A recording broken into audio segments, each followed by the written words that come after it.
Hare Krishna. This is it. This is the end of quite a lengthy journey that we've been on, I think, for the better part of 2 years. So it's the conclusion to the Bhagavad Gita, a very touching conclusion. There's really a lot here in this last 20 verses. I'm going to be emphasizing Krishna's bottom line message that really sort of, in one sense, does away with everything else that he said up to now, and makes yoga, spiritual life, meditation extremely easy and to the point. Krishna begins by talking about surrendering, because we concluded our previous session with devotional service and surrendering in devotional service, pure devotional service. Krishna suggests surrendering to the Supersoul, which I've discussed earlier, is his feature, who's residing within everyone's heart. Then Krishna gives us the most confidential knowledge. In the Bhagavad Gita, there's knowledge, confidential knowledge, more confidential knowledge now, most confidential knowledge. Krishna's giving us the most confidential knowledge, the best knowledge that he's given so far, and which supersedes everything else that he's also said. And ultimately, there's a very simple question and answers, which really should conclude any teaching, and that is, have you really understood what I've said? And have these teachings done what they really should do, which is free you from illusion? So we're starting with verse 61. Please turn your Bhagavad Gitas to chapter 18, verse 61, and this is our fourth and final installment of this chapter and the whole Gita. Ishvara sarvabhutanam hrideshe Arjuna tishtati brahmayan sarvabhutani yantra rudani mayaya. The Supreme Lord is situated in everyone's heart and is directing the wanderings of all living entities who are seated on a machine made of the material energy. So Krishna says he's in everybody's heart, and he's giving guidance. That guidance is either direct or indirect. Indirect guidance means it comes through the material energy, or direct guidance, it comes directly from him.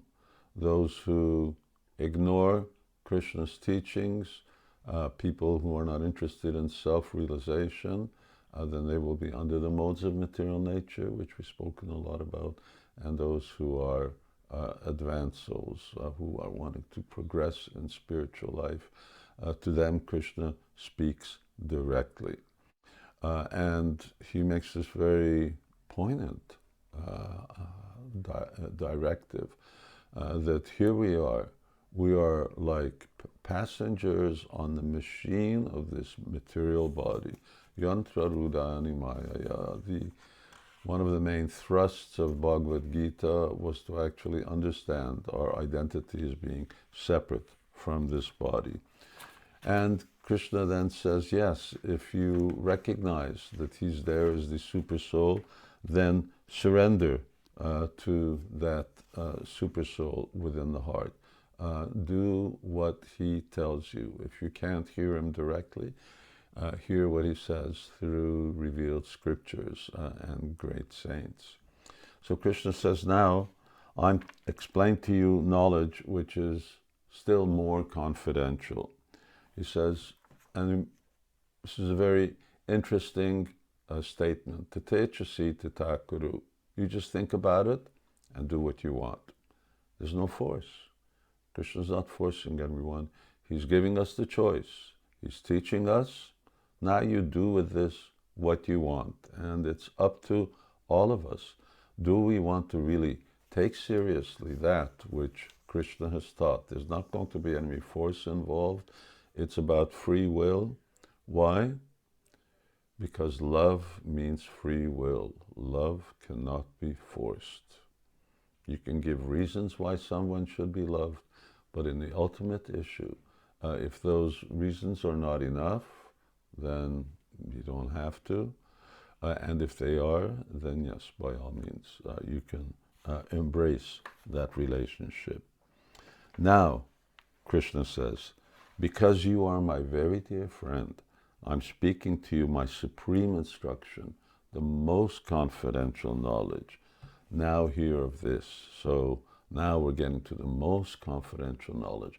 What's the ultimate core of all yoga, of all spiritual knowledge, of everything that's meant to be known? This is now what, remember, this is the handbook, ultimate authority on yoga and spirituality and Vedas and in the Vedic literature. So now he's giving the essence of all that. Here are all these 100,000 volumes of knowledge, and all of those are summarized in the Bhagavad Gita, and now Krishna is summarizing in a few very simple lines, and ultimately in just one verse. He's going to explain what is the essence of everything that's meant to be known. So first he precedes that with a verse that you're familiar with, because it concluded the 9th chapter. He says, always think of me, become my devotee, worship me, and offer your homage unto me. This is the four stages of devotion. He says, then you will come to me without fail. I promise you this, because you are my very dear friend. Krishna is not just talking to Arjuna. He's talking to us. He's saying, you are my very dear friend. And I'm making this promise to you. You do these 4 things. Do them with faith and love, says, and you will come to me. That's my promise. Now, if you want to ultimately know what is the summary of everything that you've said, and really what is this most confidential knowledge, because Krishna has already given this 9th verse earlier in what was confidential knowledge. Now, Krishna then tells us what is the real bottom line. And this is a verse, if you want to learn verses in the Bhagavad Gita, and even if you want to learn Sanskrit, and this is always very handy when you're trying to speak to others, Krishna says, Sarvadharmam Parityajya, Mam Ekam Sharanam Braja, Aham Tam Sarva Papebhyo, Mokshayishyami Ma Shuchaha. Abandon all varieties of religion, abandon all varieties of yoga, and just surrender unto me. I shall deliver you from all sinful reactions, do not fear. So in short, Krishna says, now forget everything I've said up to now. Forget about karma yoga, jnana yoga, hatha yoga, ashtanga yoga, this type of yoga, that type of yoga, sakarma bhakti yoga, nishkarma bhakti yoga, so many different types of yoga. Stand on your head, press your nose, forget it all. He says, abandon all varieties and just surrender to me. That's what it's all about. Ultimately, all of those yoga are meant to surrender to Krishna. So if they're all about surrendering to Krishna, then why not just surrender and forget all the headache of having to learn pranayama and so many other different types of asanas, which ultimately only qualify you for bhakti yoga. And it's only through bhakti yoga that you'll learn actually the science of surrender. Mam ekam sharanam. This is the process of sharanagati. So Krishna then asks this question from Arjuna. All right, now I've told you all of these things.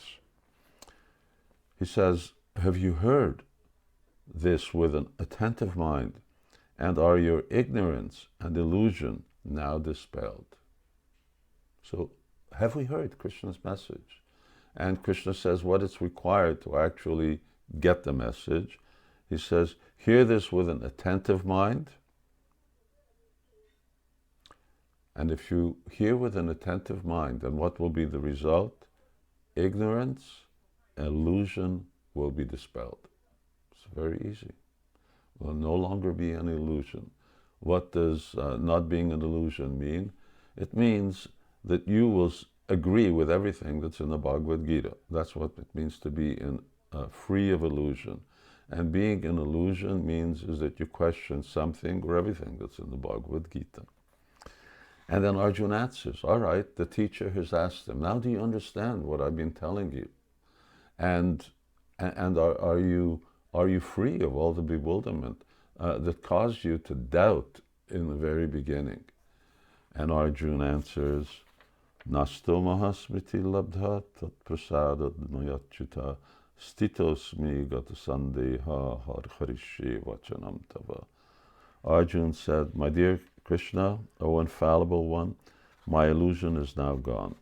I've regained my memory by your mercy, and I'm firm and free from doubt and prepared to act according to your instructions.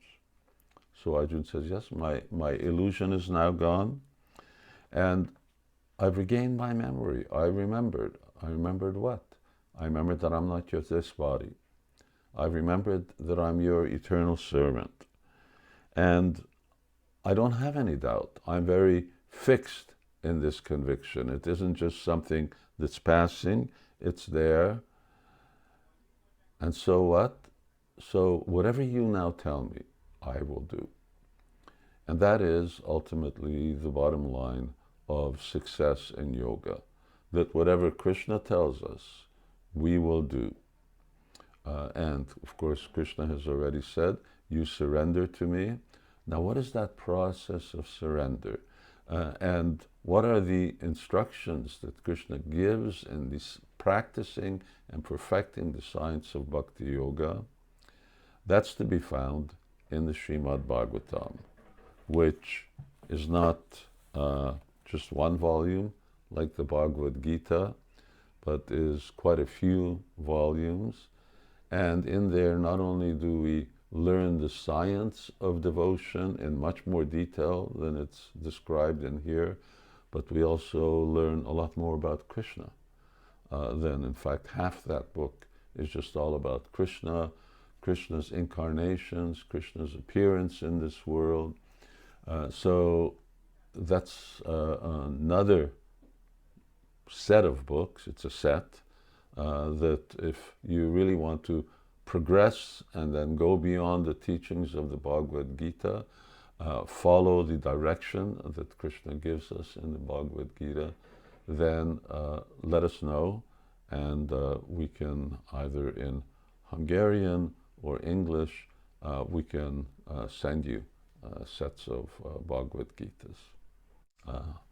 So this is the conclusion. There are some concluding words. There's a summary of the Bhagavad Gita by the actual scribe who has written this down.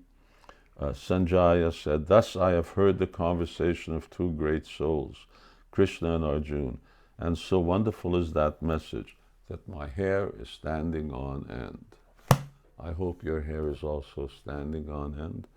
I hope that this journey has been beneficial and fruitful, and that a clear vision of what spiritual life is all about has really unfolded by the grace of the Bhagavad Gita.